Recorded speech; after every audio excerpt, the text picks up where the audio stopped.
여러분들이 그 역대상하, 열왕기상하, 사무엘상하 이렇게 읽다 보면은 왕들 이름이 많이 나오니까 헷갈릴 거예요. 그분이 그분 같고 저분이 저분 같고, 그죠? 근데 이제 이스라엘은 남유다와 북이스라엘로 이렇게 나눠지거든요. 역사적으로 보면 우리 남한 북한처럼 이렇게 나눠져요. 누가 더 나쁜 놈일까요? 둘 다 나쁜 놈인데 북이스라엘이 오늘날에도 북이스라엘이 좀 더 나쁘죠? 북한이 좀 더 나쁘잖아, 남한보다. 그것처럼 그 남한 북한으로 나눠져 있는 이 이스라엘이 우리가 그 역사를 공부하기가 쉽지는 않아요. 그래서 오늘 본문도 여러분들이 좀 어려웠을 건데 그냥 간단하게 제가 말씀드리면, 북이스라엘과 남유다가 이렇게 구분돼 가지고 있는 상황에서 서로도 전쟁하고 그 주변을 둘러싼 국가들이 있을 거 아니에요. 그 국가들 중에 이번에는 아람은 이제 다메섹이라고 해요. 아람 왕하고요. 그 다음에 북이스라엘 왕 베가가 여러분들이 보면은 제가 봤을 땐 이쪽인데 여러분이 볼 땐 이쪽이겠죠? 이쪽에 아시리아라는 신흥 국가가 있었어요. 그러니까 이 아람은 르신이라는 왕이 있었고요. 북이스라엘 당시 왕은 베가. 그런데 이제 좀 어려운 디글랏빌레셀이라는 사람이 있는데 그게 이제 아시리아의 왕이거든요. 사실 3세예요. 디글랏빌레셀 3세인데 이 세력이 커지다 보니까 나머지 아람하고 이제 북이스라엘이 유다한테, 야 너도 우리랑 연합해. 우리가 세 나라가 연합해서 이렇게 견제하면 우리가 이길 수 있을 거야 라고 얘기했는데요. 남유다에 있는 오늘 이제 외하스가 아니고 아하스, 그죠? 아하스 왕이 자기는 몸으로 안 느껴져. 왜? 국경을 지금 2개나 건너야 아시리아의 그거를 느끼는 상황이잖아요. 그러니까 자기는 피부로 안 닿는 거예요. 이렇게 민감하게 느껴지지도 않아. 그리고 아수르가 사실 이 두 왕보다 더 강해. 자기가 봤을 때. 그럼 여러분 누구한테 붙어야 돼요? 강한 놈한테 붙어야 되잖아요. 그래야 살잖아. 자기는 그렇게 생각하고 있었어요. 그래서 연합을 거절해요. 연합을 거절하니까 여러분 거절받으면 여러분 어떤 사람들이 여러분한테 거절할 때 그분들이 거절했다고 감사합니다. 깔끔하게 얘기해 주셔서 감사합니다. 이렇게 겉으로는 얘기한다 하더라도 뒤돌아서서 갈 때는 욕할까요? 안 할까요? 욕하잖아요. 그죠? 마찬가지로 지금 아람과 이스라엘 연합군이 화가 나가지고요. 동참해 빨리 이러면서 공격했어요. 누구를? 유다를 공격하기 시작한 거예요. 그러니까 이제 유다는 다급해졌죠. 그래서 어떻게 해야 돼요? 이제 쪼로로 누구한테 갔어요? 아수르한테 쪼로로 가가지고 어떻게 해야 돼요? 도와주세요 라고 하는데 뭐라고 얘기하면서 도와달라 그러냐면, 나는 왕의 신복이요. 네, 왕의 신복이요. 여기는 안 써놨구나. 왕의 신복이요 아들이라 하면서 사바사바 하면서 막 도와달라고 한 거예요. 그렇게 도와달라고 하면은 약발이 먹혀요? 안 먹혀요? 안 먹히니까 어떻게 했어요? 여호와의 성전과 자기 왕궁에 있는 모든 은금을 모아다가 긁어 모아서 그걸로 뇌물을 바쳤어요. 누구한테? 아수르 왕한테. 근데 아수르 왕 입장에서는요, 평상시에 지금 자기가 영토 확장을 하려고 하거든요. 이 왕이 어떤 우리나라 광개토 대왕 같은 성향이 있어요. 광개토 대왕 그러면 여러분 다른 거 다 잊어먹어도 뭐예요? 영토 확장. 그죠? 영토 확장이라는 그 야망을 갖고 있는 왕인데, 어라? 지금 아람하고 북이스라엘이 저렇게 조금 액션을 취하진 않았지만 뭔가 내 기분이 나쁘거든? 그런데 남유다에서 얘네들이 우리 공격한다고 도와달라 그러네? 뭐가 생긴 거예요? 명분이 생긴 거예요. 침략할 명분이 생긴 거예요. 그래가지고 디글랏빌레셀이 못 이기는 척 능을 받고 연합군을 공격한 다음에 르신을 죽이는 장면이 아까 나왔죠. 그죠? 르신을 죽였어요. 그 다음에 이제 이 분봉 관계라 그러죠. 왕과 신하 관계. 그죠? 이 분봉 관계를 더 돈독히 하려고 지가 알아서 유다 왕 아하스가 이제 어디로 가요? 다메섹에 딱 갔어요. 갔는데 뭘 봤어요? 신상과 막 여러 가지 제단들을 본 거예요. 그리고 눈이 휘둥그레져가지고 그걸 그려가지고 우리한테, 자기 제사장한테 보냈어. 왜 보냈을까? 내가 도착하기 전까지 이대로 만들어놔. 이러면서 보낸 거예요. 그것도 그 제사장은 또 그 말 듣고 어떻게 했어요? 아주 잘 순종해가지고 하지 말아야 될 것을 잘 만들어놨는데, 그대로 있는 성전과 구조와 제단, 보낸 그림대로 잘 만들어놨어요. 아하스가 이방신을 섬기면서 이제 자기가 나 본격적으로 이방신을 섬길 거야 라고 얘기하면서 딱 하나만 놔두고 다 치우라 그랬거든요. 그 하나가 뭐냐면 놋 제단이에요. 놋 제단은 뭐냐면 제단은 기도를 말하죠. 기도. 그죠? 여러분 제단이 말씀이에요, 기도예요. 보통 향 이렇게 올라오는 거니까 기도를 의미하는 거거든요. 그러니까 요즘 사람들 자기 기도한다 그래요. 크리스찬들이 너 크리스찬 맞아? 그러면 나 맞아. 왜? 물어보면 뭐라 그래요? 나 개인적으로 기도해. 지금 놋제단 세우는 거예요. 그래서 자기는 뭐 한 거예요 지금? 자기는 크리스찬이라고 하는 거죠. 지금 아하스도 그랬어요. 놋제단만 빼고 나머지는 다 치워. 근데 놋제단은 왜 그러냐면 내가 하나님께 물어볼 때 필요하니까. 내가 여호와라는 신한테 물어볼 때는 내가 쓸 테니까 그것만 놔둬 하고 얘기하고 있어요. 이 동일한 오늘 열왕기하 16장이 우리 역대하 28장에도 나와 있거든요. 거기서 뭐라 그러냐면 거기서 보니까 오늘 저희 보면은요 안 써놨군요. 제가 왕의 열조의 묘실에 들어갔다라고 얘기하고 있는데 사실은 정확히 얘기하면 아하스가 역대하에서는 28장에서는 아하스가 죽자마자 그 아하스를 싫어하는 사람들이 왕들의 묘실은 들이지 않고 예루살렘에 그냥 묻었다 이렇게 나왔어요. 땅에 묻었대. 땅에 그냥 어디다 묻었는지 몰라. 그냥 땅에 묻었다.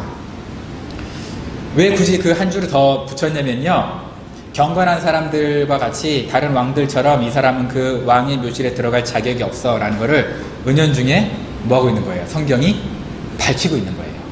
이 사람은 여기 못 들여보내. 이렇게 성경이 원래 사랑이 가득한 성경이 그럼 돼야 안 돼요? 사랑이 가득한 하나님 그럼 돼야 안 돼?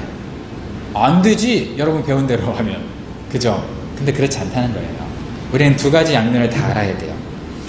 이사야 선지자가 오늘 이 아하스가 왕일 때 활동하던 선지자거든요. 이사야. 많이 들어봤죠? 여러분이 아는 그 이사야예요.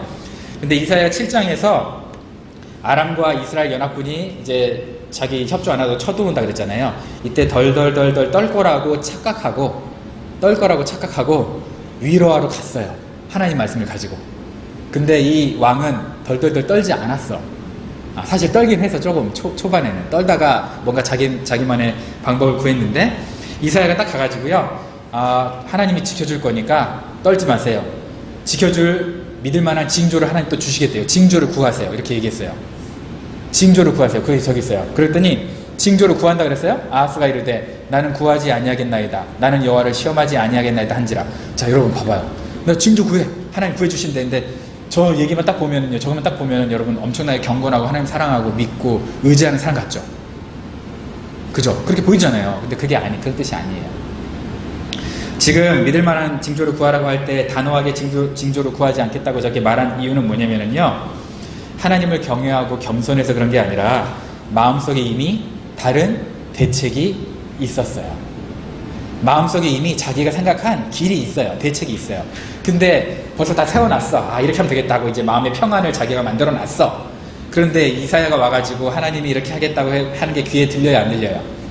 안 들리죠. 관심도 없어요.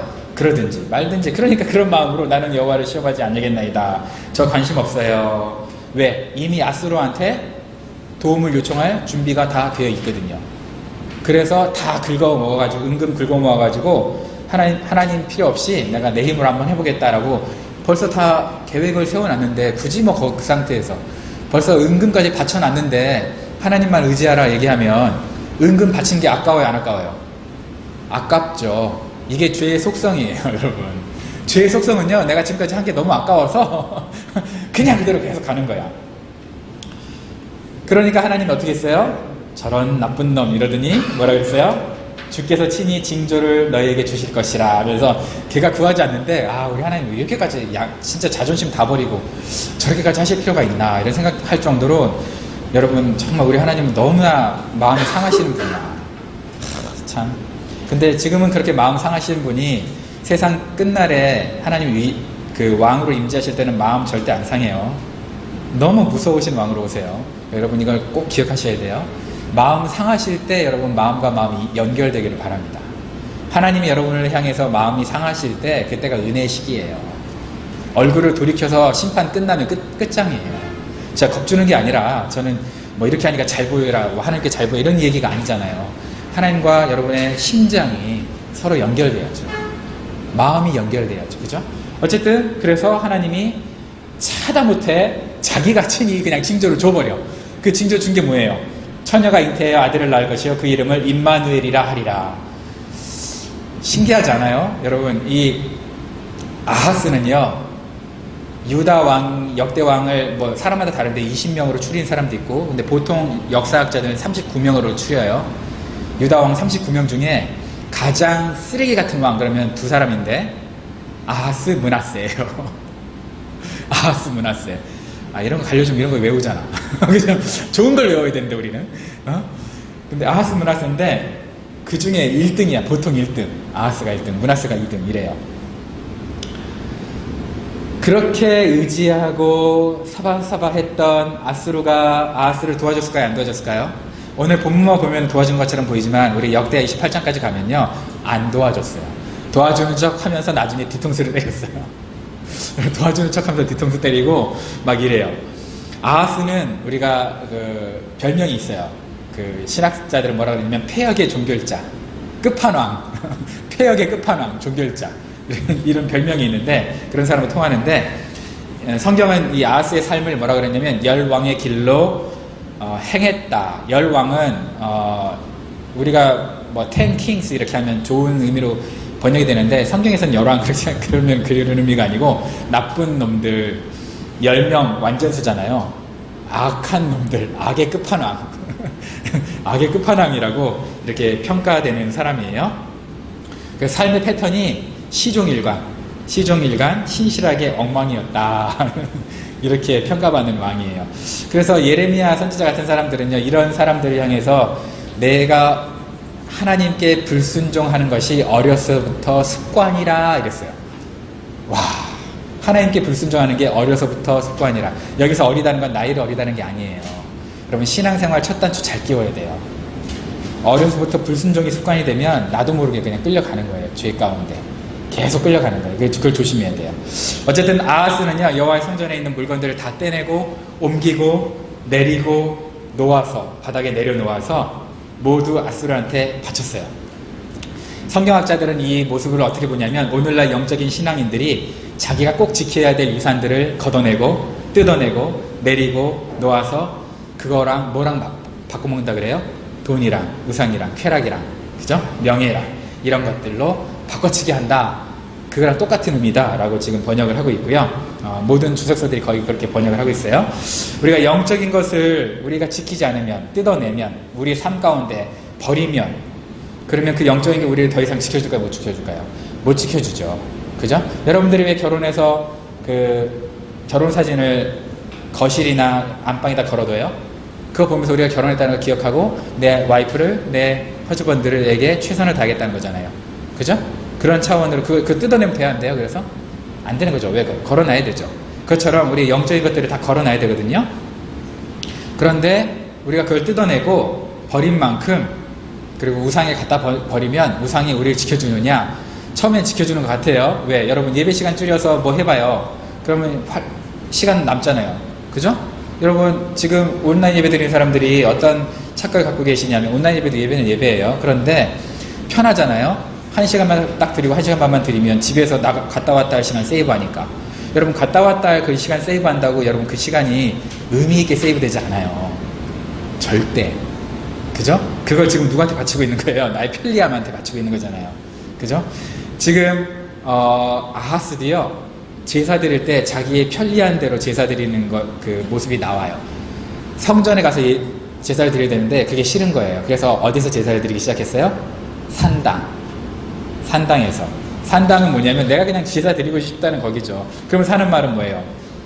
여기 있다 저기 있다 하지 말지니 신령과 진정으로 예배드리면 되는 거 아닙니까? 라고 얘기하는데요. 맞아요. 맞는 얘기인데, 그럼 당신은 정말 신령과 진정으로 예배드리고 있느냐 이거죠. 정말 그렇다면 하나님 정죄하지 않으실 거예요. 정말 그렇다면. 그러나 그게 아닐 가능성이 높으니까 목사님들이 그렇게 가슴 치면서 제발 그러지 말라라고 얘기하는 거 아니에요. 그죠? 목사님들이 바보예요? 평신도들한테 욕먹을 짓을 왜 해요? 그죠? 다 비유 맞춰줘 그럼 좋지. 그러나 그렇게 안 하는 이유가 뭐겠어요? 그렇게 해서 정말 신앙이 망가지면 누구 탓이에요, 이게? 본인 탓이기도 하지만 사실은 인도했던 목사님 탓이죠. 그죠? 그래서 그렇게 못하는 거예요. 저와 여러분의 신앙이 이와 같을 수 있어요. 그냥 액세서리는 있죠. 노 재단처럼 기도는 한다는 거예요. 나는 기도하니까 난 크리스찬이야. 기도한다고 크리스찬이라고요? 과연 그럴까요? 그죠? 나는 우리 엄마 아빠한테 전화 한 통화씩 하니까 나는 효도하고 있어. 이거는 똑같잖아 지금. 그거 아니잖아요. 그죠? 우리가 신앙의 어떤 형태는 있는데, 예를 들어서 예배는 드리는데, 옛날 사람들 그랬잖아요. 예배를 드리는데 삶이 안 변한 거에 대해서 뭐라 그랬잖아요. 그죠? 그죠? 그게 삶의 예배라고 했는데, 요즘에는요, 예배조차도 안 드리는데 뭐 삶은 변하겠어요? 형식적인 예배조차도 안 드리는데. 그러니까 우리가 그걸 생각해야 된다는 거예요. 우리가 아하스처럼 살 수 있다는 거예요. 슬그머니 그냥 성경이 말하는 진리와는 전혀 상관없는, 성경 옆으로 치워두고 그냥 내가 필요하고 아쉬울 때만 교회 나가서 내가 기도해 드릴게요. 뭐 그럴 수 있다는 거예요. 그렇게 하나님을 찾는다는 거죠. 평상시에는 내가 원하는 대로 이방신들, 내가 원하는 산당에 가가지고 제사를 드리는 거예요. 그런데 그냥 정말 어려운 일이 닥치면 한번 속는 셈 치고 하나님께 기도해볼까? 이러는 거죠. 이렇게 사는 거죠. 이렇게 사는 거예요, 여러분. 중심이 잘못 잡혀 있으니까 고민이 끊기지 않고, 내가 각오 결단을 그렇게 살라 그래도 여러분 그게 쉽냐 이거죠. 성경 읽으려고 그러는데 쉬워요? 여러분, 대면 예배 드리는 사람 중에 성경 읽는 사람도 많지 않은데요, 그냥 예배 드리는 사람, 온라인 예배나 이런 예배 드리는 사람 중에 성경 읽는 사람을 찾아보면 많을까요? 없을까요? 답은 아니죠. 그죠? 적어요. 율법적인 거를 하려고 노력하는 사람이 오히려 영적으로도 더 행복하게 열심히 성경도 읽고 기도도 하더라는 거예요. 그냥 나왔잖아, 데이터가. 그냥 나오잖아요. 우리는 우리의 편리함을 위해서 산당제사 드리면서 예배라고 착각하는 그런 우상숭배를 할 수도 있다는 거예요. 잘 들으세요. 모든 온라인 예배가 산당 예배라고 말씀드린 게 아니에요. 그렇게 오해하지 마세요. 그러나 여러분들이 둘 중에 하나를 드릴 수 있음에도 불구하고 편리함 때문에 온라인 예배를 드리고 있다. 여러분 정말 진정한 예배일까? 퀘스천이라는 거죠. 생각해 보라는 거예요. 여러분 노력 없이 변화되지 않죠. 예배에 노력이, 헌신과 희생이 들어가 있지 않고 버튼만 하나 딱 누르고 누워서 팝콘 먹으면서 드릴 수 있는 예배, 그런 쉬운 예배에 어떤 영적인 성숙이 있으며 어떤 약속이 있겠습니까? 거기에. 그렇잖아요. 그죠? 그래서 여러분들이 그걸 진심으로 자기의 양심과 함께 대화를 해보라는 거예요. 여러분, 아람과 이스라엘 연합군이 첫 유다의 전투에서 사실은요 이겼어요. 오늘 성경에서는 마치 이기지 못하더라 이렇게 얘기했지만, 이거는 나중에 시간 되면 알려드릴게요. 사실 이겼어. 그래서 12만의 군사들을 죽여버렸어요. 유다 군사를. 그리고 20만의 유다 포로를 데리고 가요. 뭐 하려고? 자기 포로로 부려먹으려고. 그러면 완전히 진 거잖아요. 그렇게 이스라엘이 그렇게 자기 유다 사람들을, 자기 친인척이잖아요. 친인척을 이렇게 포로로 끌고 가는데 오뎃이라는 선지자예요, 여러분. 선지자 이름이 오뎃인데, 오뎃이 나타나가지고요, 아람하고 이스라엘 사람들한테 얘기해요. 야, 너네가 이 전투에서 이긴 이유가 너네가 선하고 쟤네가 악해서 그런 게 아니야. 너네도 악한데 유다는 더 악해서 너네가 이긴 거야. 유다는 더 악해서 이겼는데 너희는 너희 하나님 여호와 앞에서 죄가 없는 줄 알아? 이렇게 얘기했어요. 너희는 너희 하나님 앞에서 죄가 없는 줄 알아? 그러니까 그 말에 이 사람들이 찔렸어요, 이스라엘 사람들이. 그래서 어떻게 할까 했더니 오뎃이 뭐라 그랬냐면, 돌려보내, 포로를. 너네 형제야, 어디서 뭐하는 짓이야. 돌려보냈어요. 그러니까 여러분, 포로를 돌려보냈으니까 결국은 어거지 같지만 하나님이 그 승리케 해서 포로가 돌아오게 하신 거예요. 역사는 이걸 가지고 하나님이 승리했기 때문에 이기지 못하더라, 왜? 다 해서 완전 진멸해야 되는데 이기지 못하더라고 표현을 한 거예요, 오늘 거에는. 근데 우리가 겉으로 봤을 땐 누가 이겼어요? 이스라엘 이겼잖아요. 그죠? 근데 하나님 봤을 때는 누가 이긴 거예요? 저 악하지만 임마누엘, 하나님이 함께 하겠다고 어거지로 약속해 주신, 내가 너랑 함께 할게 라고 약속해 주신 그 악한 아하스가 이긴 거죠. 야, 이게 말이 되나 이거죠. 그죠? 이게 말이 되는 얘기예요. 여러분, 신앙은요 긴급한 순간에 우리의 중심이 드러나는 거예요. 긴급한 순간에, 위기의 순간에 내가 누군지가 드러나요. 여러분, 항상 좋을 때 웃고 샹글샹글하고 이런 사람은요, 그냥 좋을 때 막 기분 나빠하는 게 정신 나간 거죠. 그죠? 좋은데 막 일부러 안 좋은 척 하는 건 정신 나간 거예요. 그런데 진정한 신앙은요, 가장 힘들 때 다급한 순간에 내가 누구를 의지하고 누구를 찾느냐가 드러나는 거죠. 내가 하나님의 사람이냐 아니냐. 아하스는요, 너무 힘드니까 어떻게까지 했냐면, 오늘 성경에 보면 알겠지만 자기 아들을요 불 가운데 지나가게 했어요. 불 가운데 지나간다고 하니까 양옆에 불이 있는 게 아니고 저기처럼 불에다 집어 던진 거예요. 몰록 제사라 그래요. 몰록 제사. 가능해요 이게? 미쳤죠. 그죠? 물론 오늘날보다 그때 당시에 왕은 첩도 많고 이러니까 그 중에 제일 뭐 별로 사랑이 안 가는 사람을 할 수도 있지만, 보통은 누구를 드려야 되냐면 마다들을 드려야 되는 거예요. 이 몰록 인신 제사에서는요, 마다들을 제사로 드려야 돼. 근데 그 짓거리를 하고 있는 거예요. 야, 악하죠? 정말 못됐죠? 그죠? 근데 그게 저와 여러분이라는 거예요. 이 지경으로 못돼 처먹은 사람들이 저와 여러분이라는 거예요. 당시에 이런 제사를 드리는 곳이 많지 않았는데, 이 아하스는 얼리 어댑터였어요. 얼리 어댑터. 아이고, 얼리 어댑터 할 게 따로 있지. 이런 걸 먼저 해. 이런 걸 따라해. 미쳤어. 오늘날 몰렉제사를 어떻게 해석하냐면, 약간 이제 보수적인 분들한테는 낙태조차도 몰렉제사 아니냐. 그죠?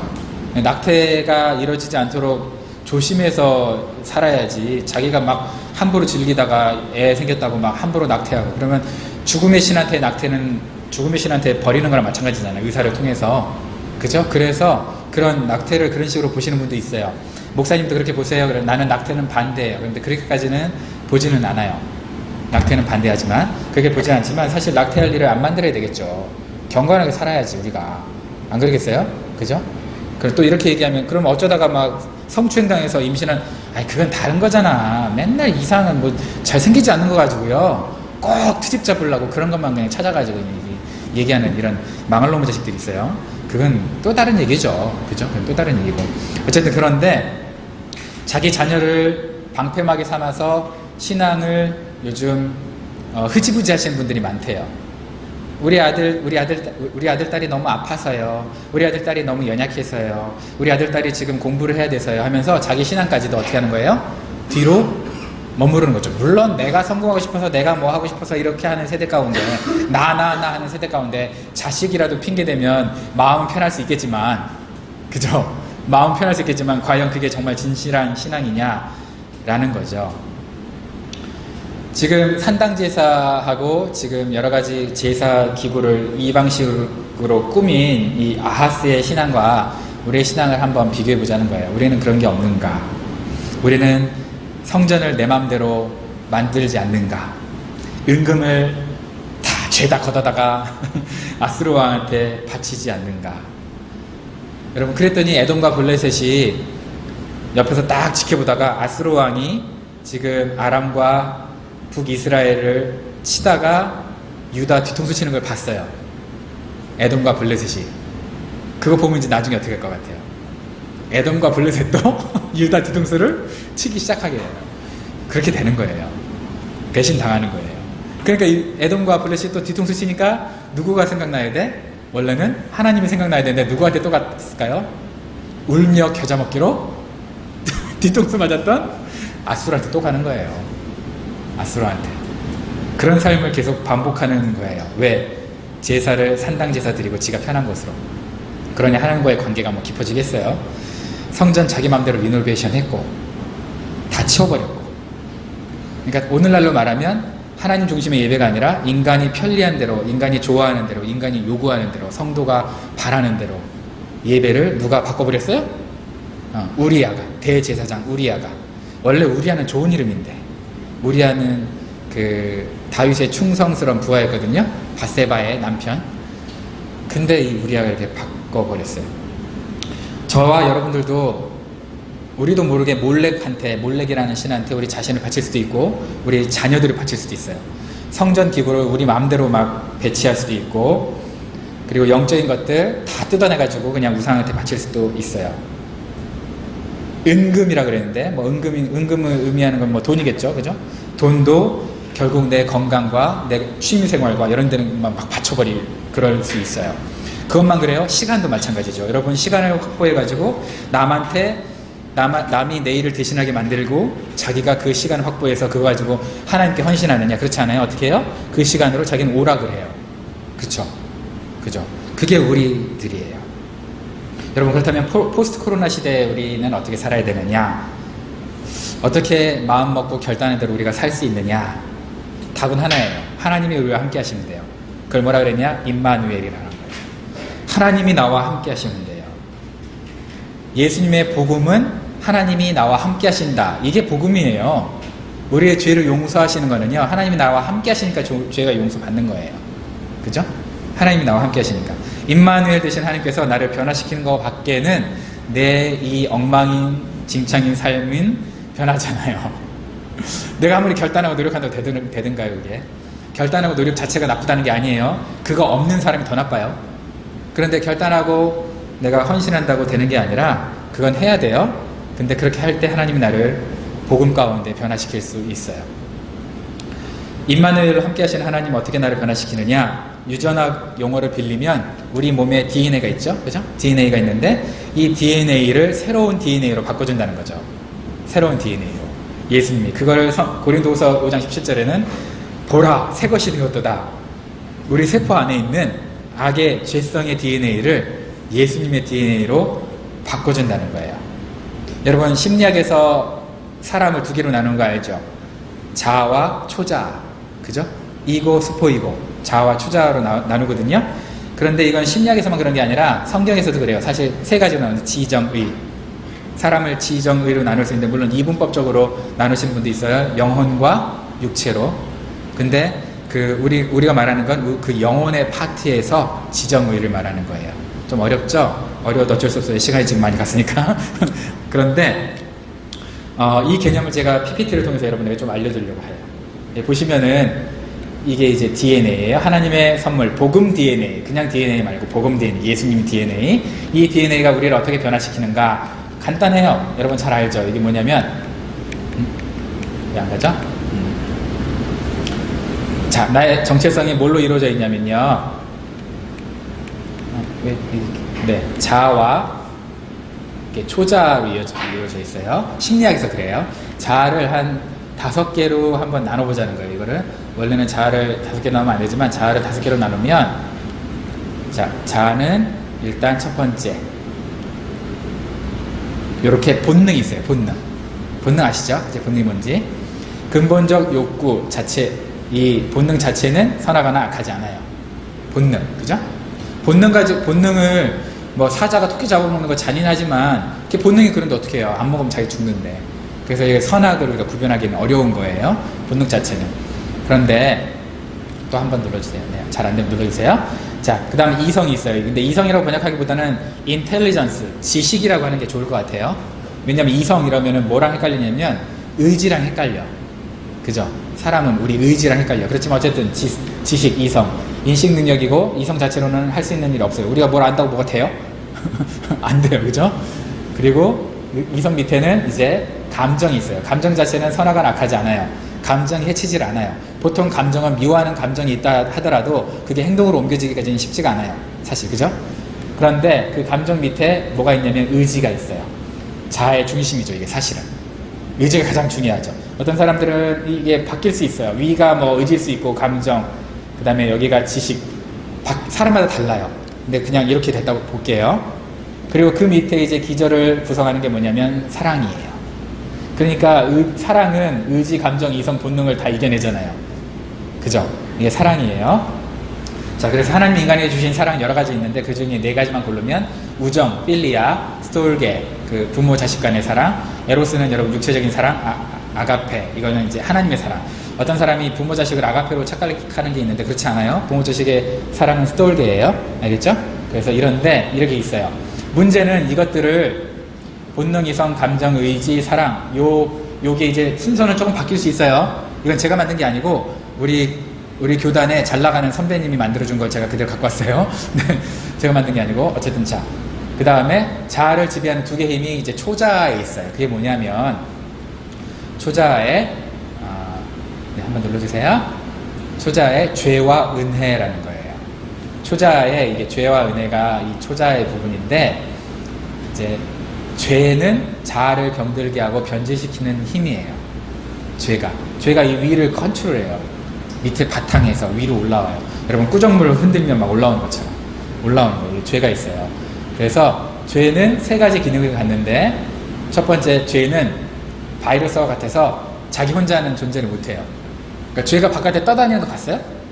없죠. 그죠? 사람을 통해서 표현이 되는 거예요. 그리고 죄는 사람처럼 숙주가 있어야 돼요. 우리 안에만 살아요.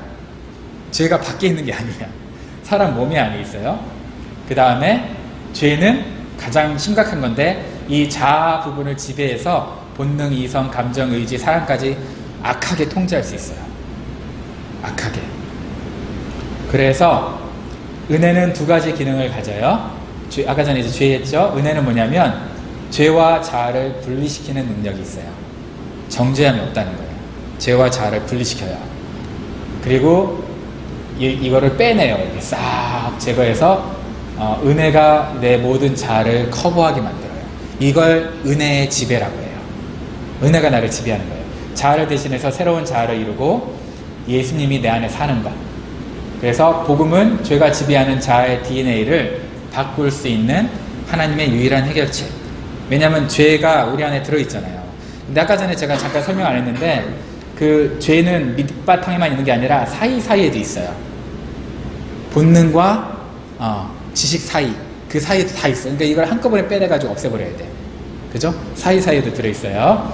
자, 그래서 하나님의 말씀에는 복음 DNA가 담겨 있는데, 말씀이라고 했어요. 하나님 말씀. 그래서 여러분 말씀 읽어야 되고요. 자, 그래서 어떻게 되느냐? 크리스퍼라고 아시죠? 이게 뭐냐면 유전자 가위라는 거거든요.